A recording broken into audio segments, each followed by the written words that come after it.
If you've ever watched as the United States Air Force inadvertently creates a conspiracy theory around their own Sig M18 service pistol, similar to that of the Epstein files, then go ahead and hit that like and subscribe button, guys. Welcome back to the Trench Grenade channel. I'm your host, The Average, a conspiracy theory video enjoyer that your mom says that we have at home. Thanks for watching. Guys, the purpose of today's video is I'm going to give you the history and timeline of the ongoing investigation in the United States Air Force over the death of an airman. Now, I'm going to state first and foremost that I do not represent the Department of Defense. I do not represent the Department of the Army or any organization. This is just speculation based on mainstream news articles that I have received and whistleblower reports that I have received and that have gone mainstream. So this doesn't represent any organization.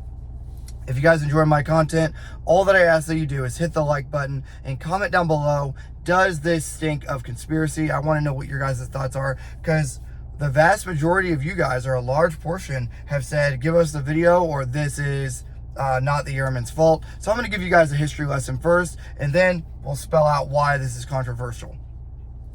The first story we received from the United States Air Force is that a desk sergeant in a secret nuclear facility was killed by his own M18 MHS service pistol, the Sig P320, while it was still holstered in his Safariland holster. The story we got was, as this airman sat down, he placed his handgun on a desk and the gun discharged, killing him. That was the first story we got. Fast forward after that, then we started to receive numerous reports, right? And keep in mind, this is an ongoing investigation, so there's a lot of reports coming out. And then we started to receive reports that there was potential horseplay in a restroom, a latrine, that could have caused the death of the airman. And now, fast forward to where we are right now, as of the time of filming this video at 5 in the morning, okay? Now we are being told that an arrest has been made on a fellow airman has been arrested due to potential manslaughter and false statements given. Okay. Now, keep in mind what this looks like. On the surface, what my audience is basically claiming and what I'm going to regurgitate here for everybody, allegedly, this looks like the Air Force is using one airman as a patsy to save the M18 and to save the contract.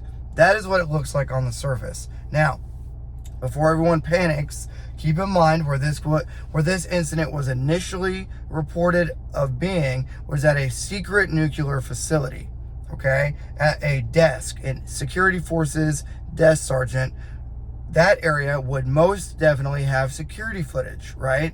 So what my audience is basically calling for, and what a number of other content creators and the audience as a whole is basically calling for is, okay, if this was manslaughter, involuntary manslaughter, release the footage. Now, while we all know that the investigation is ongoing, at the time of filming this video, it does not look good for SIG.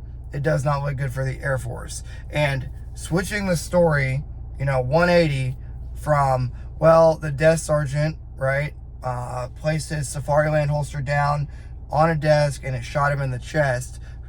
Going from that to potential horseplay to now potential, lying on an official statement and involuntary manslaughter, it doesn't look good, okay? And I will agree, it doesn't look good. Now, not here to play Monday morning quarterback, but what I will say is this, and I'll turn it over to you guys. It would be reassuring once this investigation is complete to see the video evidence, right? Redact whatever you need to redact, but without any sort of actual evidence, okay? Without any sort of video evidence to show exactly what took place on that day in that nuclear facility, in that secret facility, at that desk sergeant, or at that area where the desk sergeant was, there's going to be a lot of speculation, right? And stuff like this is going to create its own variation, kind of similar to that of the Epstein files, where it's release the tape, and then you get all this madness around releasing the tape. And I can 100% see why that is a thing that is coming out now. So, at this point, I'm going to turn it over to you guys. Has the Air Force inadvertently created their own variation of a conspiracy theory or the Epstein client list similar to that? Are you excited to see the outcome of this investigation? And do you think it's necessary for the tapes to be released? Let me know where you stand on this whole thing. Keep in mind, I don't represent the Department of Defense, Department of the Army, the Air Force, or any organization. I'm simply reporting the news that is being reported to me. So keep that in mind. Thanks for supporting the channel. It's 5 in the morning and I got to get to work. So hit the like button. Thank you for your constant support. If you want to continue seeing burn downs on the M17, well, donate to the ammunition fund. There will be links down below where you can help support the ammunition fund. If you don't want to do all that, then join the Patreon. It's $5 a month and gets you access to a closed Discord server where you can find buddies to train with, game with, stay up late, and talk about why the M17 is your favorite gun or the least favorite gun, all this stuff, okay? Thanks for being here, guys. Have a good day. Take care of each other. Make sure you do a buddy check. Leave your combat llamas. Let's see if I got one. There you go. Leave your combat llamas, of course, right, down below. And let me know, do we need merch? I'm considering it. I get it, this patch, some of you guys said this patch was kind of sus, but let me know if you guys would be interested in merch down below. All right, guys, have a good day. Cheers.